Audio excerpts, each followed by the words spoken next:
Pemirsa, Mahkamah Konstitusi memutuskan anggaran pendidikan tidak boleh lagi digunakan untuk program makan bergizi gratis. Lantas bagaimana tanggapan Badan Gizi Nasional dan apa dampak putusan ini terhadap keberlanjutan program MBG? Kita segera bergabung dengan reporter Hasbioloh dan juru kamera Indarmawan Hadadi. Selamat sore Hasbi, bagaimana tanggapan BGN atas putusan MK ini?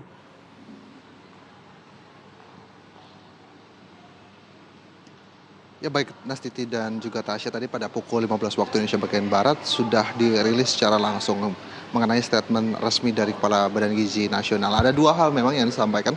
Pertama adalah temuan mereka mengenai anomali yang ditemukan di sejumlah SPPG yang memiliki rekening ganda ataupun juga sejumlah rekening lainnya berbentuk virtual account. Jadi ada beberapa anggaran dari pusat yang diserap oleh SPPG yang nantinya dan bahkan sudah ditarik ke beberapa bank, itu nilainya hampir 311 miliar rupiah. Dan kemudian ada juga beberapa pertanyaan dari wartawan mengenai tanggapan Sudaryono selaku Badan Gizi Nasional, Kepala Badan Gizi Nasional mengenai putusan MK kemarin mengenai anggaran dari pendidikan yang selama ini ternyata digunakan untuk makan bergizi gratis. Dan respon dari Sudaryono ini cukup singkat dan tegas.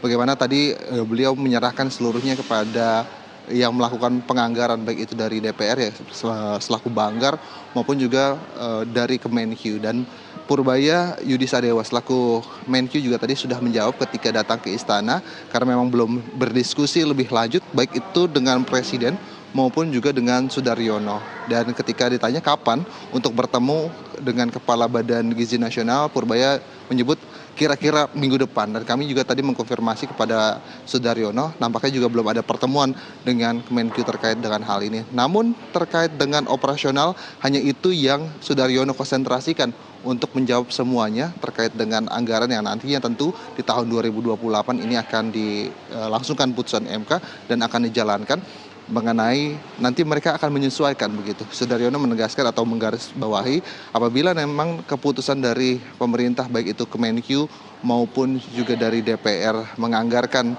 ya sejumlah uang yang memang sudah disesuaikan baik itu dari APBN, maka nanti Badan Gizi Nasional akan menyesuaikan. Dan juga terkait dengan fokus-fokus lainnya tidak akan berubah, tetap ke daerah 3T yang mereka akan sasar. Lalu juga terkait dengan anggaran yang 2026 saja mereka belum mau menjawab dengan tegas berapa sebenarnya potongan yang akan dilakukan.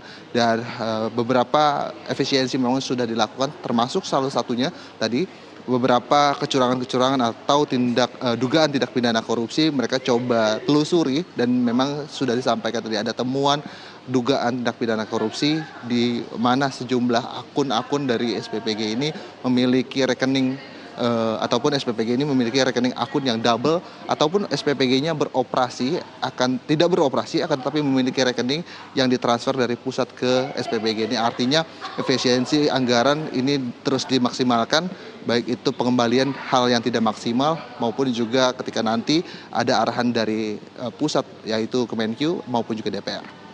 Nastiti dan juga Tasya.